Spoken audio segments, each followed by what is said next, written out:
Anna Terrer, bonjour. Vous êtes Bonjour. enseignante d'anglais en collège, lycée? Collège. Collège. Et vous utilisez donc le numérique, bien entendu, parce qu'on est sur les net journées, donc on parle de numérique, dans votre pratique quotidienne. Et donc l'idée c'est d'utiliser Moodle. Moodle et puis d'autres outils numériques que j'ai eu l'occasion de découvrir dans d'autres net journées d'ailleurs. Et donc Moodle et ces outils numériques m'apportent une solution face aux élèves qui n'écoutent pas les séries télé, qui ne regardent pas les séries télé en VO, qui ne regardent pas les films américains, anglais en VO. Bon, alors la musique c'est autre chose, mais évidemment, effectivement, en dehors de ma classe, aucun élève ne s'embête, ne prend le temps de passer ces séries en VO, même avec les sous-titres. Et moi, sur 2 heures de travail ou 3 dans la semaine, j'ai pas le temps, évidemment, de tout faire. Donc c'est vrai que les outils numériques m'ont apporté cette solution d'exporter ma classe ou de prolonger le temps d'exposition à la langue pour ces élèves-là. Ils le font évidemment en classe, mais en classe avec moi, on est 28, parfois on est 30. Tout le monde n'écoute pas forcément au même moment, tout le monde n'a pas le temps de me donner les réponses et je n'ai pas le temps d'interroger individuellement chacun. Donc je les force un peu parce qu'ils sont un peu dans la contrainte. Je les force à regarder, donc je poste des vidéos par l'intermédiaire de Moodle, mais je donne un travail. Parce que évidemment regarder une vidéo, aller voir la vidéo en devoir, je sais très bien qu'en revenant tout le monde ne l'aura pas fait. Et certains vont attendre que les premiers répondent. Donc évidemment il y a une carotte au bout, une carotte c'est la note, il y a une évaluation. Et je donne un travail à ces élèves. Donc je passe beaucoup de temps, moi, déjà à chercher la vidéo qui convient par rapport au thème que j'aborde, que ce soit les enquêtes policières, que ce soit la nourriture saine des adolescents. Donc je passe beaucoup de temps à visionner les vidéos, à trouver le vocabulaire dont j'ai besoin, à avoir une diction claire, à trouver des intervenants intéressants. Et une fois que j'ai trouvé ma vidéo, je propose un travail dessus. Différents selon les outils que me propose Moodle. Donc ça peut être de la simple discrimination entre les orales. Ça peut être des textes à trous. Moodle propose du QCM, du vrai-faux. Et donc ils repartent. Ils ont souvent un temps imparti. Donc ça met un peu une pression. Donc je dis attention, le test Moodle s'arrête vendredi soir à 20h. Donc ça permet aussi parce que de voir qui se connecte, à quelle heure et s'ils se sont bien connectés, parce qu'ils arrivent aussi avec 10 000 excuses le lundi sur les problèmes de connexion. Donc il y a un historique dans Moodle, donc on veut bien les surveiller. Et donc je les mets un peu la pression en mettant un temps imparti. Et donc soit je propose une évaluation papier, parce qu'ils repartent avec le questionnaire et ils regardent la vidéo chez eux. Pour les plus aguerris, je propose une version du questionnaire en ligne qu'ils peuvent remplir. Évidemment, il faut une deuxième carotte, ce sont des points bonus, parce que sinon ils ne voient pas l'intérêt d'ouvrir le PC et puis de faire la manipulation à la maison. Mais ils me l'envoient dans une boîte aux lettres que propose Moodle. Mais ça, effectivement, avec un petit bonus derrière, ça marche. Donc il y a quand même un petit tiers, on va dire, des élèves qui parfois se lancent avec plus ou moins de réussite parce qu'ils ne maîtrisent pas forcément l'utilisation du traitement texte, d'un ordinateur. Ils sont très forts parfois sur les tablettes et les portables. Et je propose d'autres tests, à part la version papier, qui sont directement créés sur Moodle et qui sont à faire en ligne. Je m'assure toujours que ces tests soient faisables autant par l'intermédiaire d'un téléphone que d'une tablette ou que d'un PC. Il y a quand même des familles qui n'ont chez eux qu'une tablette, qui n'ont pas forcément de portable. Donc mes tests doivent être quand même faisables pour la majorité. Même quand on n'a pas de connexion Wi-Fi, ils savent qu'ils peuvent aller chez le voisin avec leur téléphone et faire leur test chez une amie qui donne la connexion Internet. Et je recueille après leurs notes et leurs résultats et on en discute. Et puis ils sont assez... Alors, c'est très difficile au début parce que c'est un nouvel outil pour eux, c'est très poussif. Donc certains résistent un peu, me posent beaucoup de problèmes imaginaires qu'on arrive à solutionner parce que finalement tout le monde est capable. On a un CDI aussi qui les accueille, donc il n'y a pas besoin d'avoir Internet à la maison, on peut, voilà, mais ça pose aussi la question de l'investissement pour eux. et de déployer ses propres outils, ses propres forces pour faire quelque chose sans que tout leur soit posé à une heure fixe à un moment donné. Dans le cours d'anglais, on leur apporte tout et tout est clé en main. Et je trouve que pour ça, Moodle a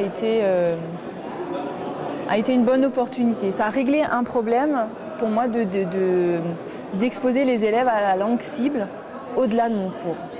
Après, Moodle me propose, dans tout ce que me propose Moodle, j'ai aussi trouvé des moyens de les faire pratiquer la langue en dehors de mon cours, parce qu'évidemment, parfois sur 27 élèves, on en écoute 5, 10, et puis l'heure se termine et on se dit mais les 10 autres, ils se sont bien cachés pendant l'heure, ou alors moi, j'ai pas eu l'occasion de les interroger.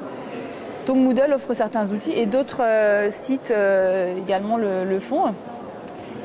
On leur donne la possibilité de s'enregistrer. Donc ils ont une tâche avec laquelle ils rentrent, un exercice à faire et donc une présentation. Les plus faibles commencent par une présentation d'eux-mêmes. Donc on a un petit cahier des charges, donc avec tout ce qu'ils doivent raconter. Ils ont évidemment le cahier avec eux. Ils ont évidemment la possibilité de se faire aider. C'est la règle du jeu. On ne va pas non plus les contraindre. Voilà. Cette possibilité de parler chez soi leur laisse un temps de réflexion. Ils peuvent se corriger, ils se réécoutent, ils effacent, ils peuvent refaire. Ils n'ont pas la pression de leurs camarades qui les regardent et qui peuvent parfois être moqueurs. Ou on lève la barrière de la timidité. Et donc moi je récupère tous ces enregistrements. Alors c'est un maximum de 3 minutes souvent. Et donc Moodle vous comptabilise tous ces enregistrements et puis moi évidemment je les écoute, je les note, je leur donne des grilles d'évaluation, voilà ce que j'attends de vous, voilà à un petit niveau, voilà ce qu'il faut savoir faire, voilà ce qu'il faut savoir faire pour pouvoir passer à un niveau supérieur puisqu'on les évalue en fonction des grilles du cadre européen des langues, donc un niveau A1, un niveau A2, un niveau B1. Et par l'intermédiaire de Moodle, ça me permet de moi tranquillement écouter les enregistrements à la maison et de faire un petit bilan pour chacun et dire voilà ce qui pêche encore, voilà ce sur quoi il faut travailler. Ce que je ne peux pas faire quand on est en classe entière, parce que si je m'arrête chez chacun, ça crée un peu de l'ennui pour les autres. Et puis l'ennui mène au bavardage et le bavardage mène à la dissipation. Donc on a perdu tout l'intérêt de l'exercice. Les élèves trouvent ça très ludique aussi. Il y a beaucoup il y a des sites qui permettent également de faire de la production écrite. On sort de la version papier, on sort du cahier, on sort de la traditionnelle feuille avec son nom et on a des espèces de murs collaboratifs que l'on crée. Donc c'est uniquement le prof qui crée. Moi je crée mon compte et je crée une page qui fait référence à la classe. Quand j'ai des petites classes, je peux même créer une page pour chaque élève ou pour un binôme. Et ça fonctionne comme un mur à la manière de Facebook, où ils inscrivent des petits textes, comme des post-it. Et donc je leur demande, par rapport à la tâche finale qu'ils ont à réaliser, voilà, ce ne sera pas sur papier cette fois-ci. Vous allez à telle et telle adresse. Donc c'est une adresse, ils copient, ils collent l'adresse sur un PC, dans leur ordinateur. Je crois que ça marche aussi très bien avec les tablettes. Et ils écrivent ils réalisent leurs tâches selon les critères que j'ai donnés au départ. Et moi, je récupère au fur et à mesure, je contrôle la production. J'ai aussi une main sur la production quand parfois certains peuvent déraper. Voilà. Mais ils se rendent pas compte qu'ils écrivent, finalement, qu'ils produisent tout en... et que c'est sérieux à la fin. Parce que il n'y a pas le contexte de la classe, de la table, de la feuille de papier, mais le travail est tout aussi important pour moi et vaut pour une évaluation, comme si on avait fait un travail sur feuille blanche. Et in fine, donc, au bout de tout ça, vous constatez donc, une appétence pour la langue, un niveau peut-être dans la langue qui s'améliore, une capacité à parler, écouter. Je trouve qu'on arrive à toucher on arrive à toucher à la diversité de nos élèves. C'est-à-dire qu'on n'est plus sur un seul canal de communication. On arrive à stimuler certains qui ont un certain goût pour l'informatique, qui en veulent un peu plus. On arrive à diversifier les approches, ce qu'on ne peut pas faire forcément dans une salle où on leur demande de rester assis 50 minutes sur une chaise, d'être concentré. et on ne fait peut-être pas appel à toutes leurs compétences qu'on n'imagine pas forcément, et certains s'éclatent à passer par un mur collaboratif pour me faire une petite rédaction, alors que sur un papier, ils auraient été moins inspirés. Ce que je comprends de tout ce que vous venez de dire, c'est que vous avez l'impression, en tant qu'enseignante, de travailler pour toute la classe, oui. Et que toute la classe travaille, plutôt qu'un petit groupe de motivés dans la langue et le reste, il ne fait rien. Oui, c'est ça. Et je pense on fait appel à toutes les ressources en eux, toutes les compétences. On parle souvent de ces intelligences multiples.